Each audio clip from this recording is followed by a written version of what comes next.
Bonjour à tous et à toutes, c'est Gilles Mancillon, je venais vous saluer aujourd'hui. Les tableaux derrière moi, c'est les tableaux de mon ami Eric Pile, vous pouvez le trouver sur Instagram. Je voulais continuer à discuter. Ici, ce que je fais, c'est présenter des informations. C'est pas pour créer des dogmes supplémentaires.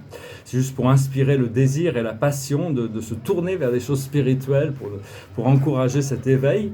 Et toutes les choses dont je parle ici, c'est des choses qui ont un sens pour moi, qui sont ressenties, mais c'est aussi des choses sur lesquelles je travaille. Ça ne veut pas dire parce que je présente un procédé que je suis maître de ce procédé. Cela dit, il faut intégrer toutes les choses que l'on essaie, qu'on cherche à communiquer.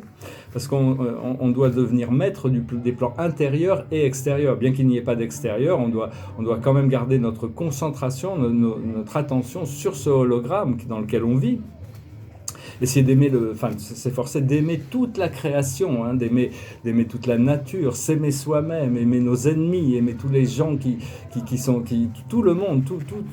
Il faut vraiment développer le plus d'amour possible et d'étendre la lumière de cette dimension, la lumière inférieure, dans cette dimension, d'étendre notre aura le plus possible pour faire briller cette lumière dans cette matrice. Et d'être bien conscient de cette réalité holographique. C'est nous qui la soutenons, c'est pas la réalité qui nous soutient, c'est nous qui soutenons cette réalité. Et donc, il faut essayer de chercher à avoir la discipline mentale et émotionnelle pour faire face au monde le plus possible. Bon, après ça, des fois, on peut être tenté de lâcher prise sur toutes ces choses. Mais ne pas rentrer dans les drames du monde, essayer d'équilibrer toute cette négativité et savoir que ce qu'on accepte comme notre vérité, on doit pouvoir l'expérimenter. Donc c'est pas facile, ça prend du temps pour intégrer ces choses-là, devenir de plus en plus sensible à notre moi supérieur et notre intellectuel, notre mental supérieur, aux impulses de notre mental supérieur, de notre guidance, pour recevoir la guidance de nos guides parce qu'en essence, on s'est un peu perdu dans l'expérience sensorielle, l'expérience des sens, et on a perdu notre habilité d'aller chercher cette information à l'intérieur de nous. Parce que les guides et les maîtres et toute la compagnie du ciel ne descendent très rarement en dessous du plan supérieur de la 4e dimension, au niveau des rêves, des émotions positives. Ce serait trop inconfortable pour eux. C'est des êtres ascensionnés, des êtres célestes. Alors on nous a donné l'ego pour que notre ego il est connecté à notre corps physique. C'était pour nous donner un sens de l'individualité à travers le temps. Seulement il est instrumental à la création des illusions. Et il se concentre exclusivement sur l'attention, le focus extérieur, les plans extérieurs. Il entretient la séparation, l'égoïsme, la peur, le sens de la pénurie. Et donc l'ego est quand même, c'est un petit peu l'obstacle qui reste le plus grand obstacle à notre... Alors que bon, on doit travailler avec notre esprit, notre cerveau droit, qui est connecté à notre âme et notre intuition, et qui peut nous apporter cette sagesse divine. Donc, je vais tirer 10 cartes avec le tarot du Dakini. Et je voulais dire, l'esprit me parle de liberté, d'amis, de clients, d'argent, mais actuellement je dois quitter cet endroit dimanche, et donc je ne sais pas où je vais certainement retourner à Caen. Si jamais vous pouvez m'héberger et que vous êtes à Caen, en échange d'une œuvre d'art, je vais bientôt les récupérer, l'esprit me dit que je vais les récupérer, donc j'ai besoin d'avoir confiance, et il va peut-être y avoir des choses qui vont se passer, qui vont complètement transcender cette réalité, peut-être que tout ce que l'esprit m'annonce va arriver, mais en attendant, si jamais, je vais laisser mon téléphone, si jamais vous pouvez... même à Paris, je sais pas, pour le moment, c'est très difficile de s'aligner avec une abondance absolue quand on est dans une situation aussi précaire. C'est pas facile de se trouver. Je vais refaire une autre vidéo parce que je risque de plus avoir accès à l'internet et au téléphone. Donc, je préparais une autre vidéo que je placerai demain. Alors la situation de la journée, c'est l'autopréservation, c'est d'arriver à trouver ce sanctuaire à l'intérieur de nous où on peut revenir à notre point zéro, notre centre d'immobilité qui est déconnecté de toutes ces choses du monde physique. Parce qu'il y a des choses sur lesquelles on a le pouvoir et d'autres choses sur lesquelles on n'a aucun pouvoir. J'ai l'impression que j'ai retourné toutes les pierres, j'ai frappé à toutes les portes et là donc j'ai plus vraiment d'options, donc je suis obligé de m'abandonner et d'accepter cette situation comme parfaite pour ce que j'ai besoin de vivre, et après ça on verra si je peux rester ici ou pas sur cette planète. Et donc autour de cette situation il y a là une révolution, c'est coupé à travers, je vais essayer quand même de mettre mes affaires en ordre. un testament, enfin ces choses-là, pour essayer de protéger un petit peu mes tableaux. Ce que l'on voit devant nous, c'est un dangereux poussi, c'est-à-dire le passé qui vient un peu nous mordre les fesses. On doit intégrer notre passé, même si arriver à se pardonner soi-même, arriver à pardonner aux autres. Ce que l'on a dans notre subconscient, le passé lointain, c'est une faim profonde.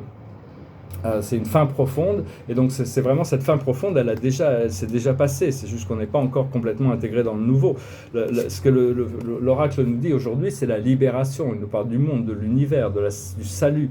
C'est l'habilité de vivre sur cette nouvelle terre. C'est cette terre Ce qui arrive dans le futur immédiat, c'est une ouverture du cœur, c'est la force, c'est l'amour, c'est le partage. Je ressens ces choses très profondément, mais j'ai peut-être ce qui bloque ma manifestation, c'est les attentes que je peux avoir sur le résultat. Et donc c'est un paradoxe, il ne faut pas avoir d'attente sur le résultat. Et donc, il faut continuer à travailler bien dans son cœur, être centré dans les plans mentaux, rester bien centré dans le plan mental également, tout en restant bien à notre point zéro à l'intérieur du cœur. Notre force dans la situation, c'est le terrain de crémation, c'est la méditation.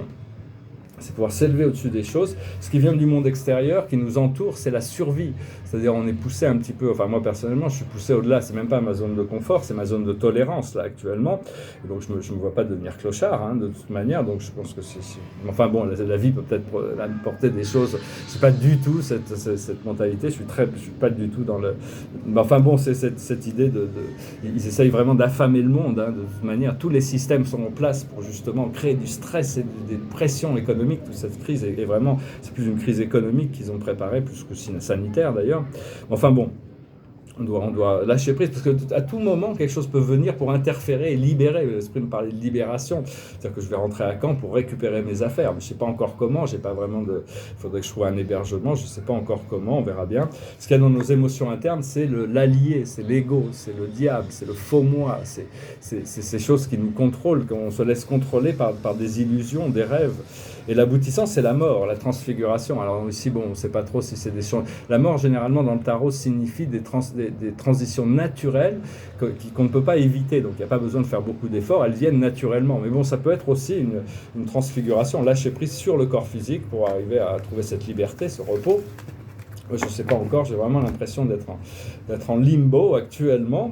Alors je voulais dire... parce qu'on est vraiment coincé dans ces plans inférieurs de la 4e dimension, les 3 niveaux inférieurs de la 4e dimension, et c'est là où on réside mentalement, c'est un peu une sorte de semi-cauchemar éveillé, donc c'est un petit peu ce qui se passe. Certains, on arrive des fois à s'élever dans des beaux rêves et des belles visions, de toute manière. Savoir qu'on a beaucoup d'aspects de notre moi supérieur, et on doit élever notre conscience pour arriver à intégrer ça. Je faisais une méditation avec l'archange Michael, il nous a amené on fusionnait avec notre moi supérieur, et après il dit non, il faut rentrer, et je voulais pas rentrer, j'étais trop bien là-haut, j'étais trop bien connecté à mon moi supérieur, donc je continue à les appeler, c'est partie de mon moi supérieur. Et donc on doit se concentrer sur la neutralité au-dessus du point médium de cette 4e dimension, de ce point émotionnel, et d'être bienveillant dans nos pensées, et pas avoir des pensées méchantes ou des pensées brutales, des choses brutales vis-à-vis de nous-mêmes ou du monde, essayer le plus possible. Et parce que notre cerveau doit rester connecté avec notre âme à travers notre corps mental pour garder la porte ouverte à la communication. Éventuellement, on va pouvoir développer, si on passe à travers toutes ces épreuves, notre mental sacré, notre cœur sacré et notre cellule diamant à notre divin dans notre corps, dans notre centre. Parce que la tranquillité de l'esprit commence au début, tout en bas de la 5e dimension. Et on a de plus en plus de tranquillité au fur et à mesure qu'on s'élève dans la 5e dimension. On atteint une totale intégration de notre immortalité dans la 6e dimension. Et la 7e dimension représente l'épex de l'évolution individuelle qui nous ouvre le portail de l'infini dans la 8e dimension. Notre cellule de diamant à l'intérieur de notre cœur sacré, on a cette cellule diamant de divin où il est enregistré. J'en ai déjà fait voir plein de ces choses-là, c'est-à-dire qu'il y a c'est une sorte comment on était à l'origine, on a été créé dans des plans très supérieurs à l'origine, et à l'intérieur de cette cellule de mémoire, il y a une sorte de résumé de toutes les vies qu'on a passées, de toutes les expériences qu'on a expérimentées à travers toutes ces vies. C'est d'une forme cristalline, qui représente notre point d'origine. Et donc voilà, hein, je vais peut-être essayer de chanter une chanson, je ne sais pas si je vais essayer de m'en souvenir, elle me passait par la tête, et je vais finir avec quelques cartes. It goes like this. All my bags are packed, I'm ready to go. I'm standing here outside your door. I hate to wake you up to say goodbye, but the dawn is breaking, it's early morning, the taxi's waiting, he's blowing his horn. I'm already so lonesome I could cry. So kiss me and smile for me, tell me that you'll wait for me, hold me like you never let me go. 'Cause I'm leaving on a jet plane, I don't know when I'll be back again. Oh babe, I hate to go. Now the time has come to leave you. One more time let me kiss you. Then close your eyes and I'll be on my way. Dream about the days to come, when I won't have to live alone, about the times when I won't have to say, kiss me and smile for me, tell me that you'll wait for me, hold me like you never let me go. 'Cause I'm leaving on a jet plane, I don't know when I'll be back again. Oh babe, I hate to go. Voilà, c'est une version courte un peu. Bon bah voilà, je voulais juste venir faire cette vidéo. Je vais peut-être en faire une deuxième sur un peu d'un sujet, un autre sujet, pour préparer ça au cas où je ne puisse pas en faire de nouvelles. J'espère que je vais pouvoir garder mon téléphone ouvert. Il y a tellement de... Je suis vraiment dans une situation, je n'aurais jamais pensé que dans cette vie-là, j'aurais pu me retrouver dans cette situation. Parce qu'en plus, il y a plein de gens qui... Au téléphone à des amis, ils m'expliquent qu'ils sont en train de faire fortune, mais qui sont très généreux, et qui sont, mais par contre, ils sont très contents, enfin, ils sont pas très contents, mais enfin bon, ça les gêne pas du tout, parce que les gens que j'ai beaucoup aidés dans le passé. Enfin bon, la plus haute sagesse pour nous aujourd'hui, c'est la purification. Ce que l'on doit comprendre, c'est le départ, hein, vraiment. Bon, bah, il y a peut-être des miracles qui peuvent se passer, l'esprit m'en informe, après ça, tout peut arriver. Ce que l'on doit faire, c'est la guérison, on doit chercher à se guérir. Et l'aboutissant, c'est la destinée. Hein, donc on espère pouvoir et continuer à marcher sur cette route, s'élever, continuer à travailler sur la réalisation de notre destinée. Voilà, ben je vous salue, je vous remercie. On reste positif, accepter les choses de toute manière, accepter les choses comme elles sont, en sachant que bon, à tout moment, tout peut changer à tout moment dans cette réalité. On doit continuer à s'aligner intérieurement et avoir la foi. De toute manière, notre vie ne nous appartient pas, elle appartient à Dieu. Donc bon, après ça, ce que Dieu veut faire de nous, ça va dépendre de lui, de notre moi intérieur, de notre divinité intérieure. Je vous remercie, je vous salue, je vous dis à bientôt. Namaste.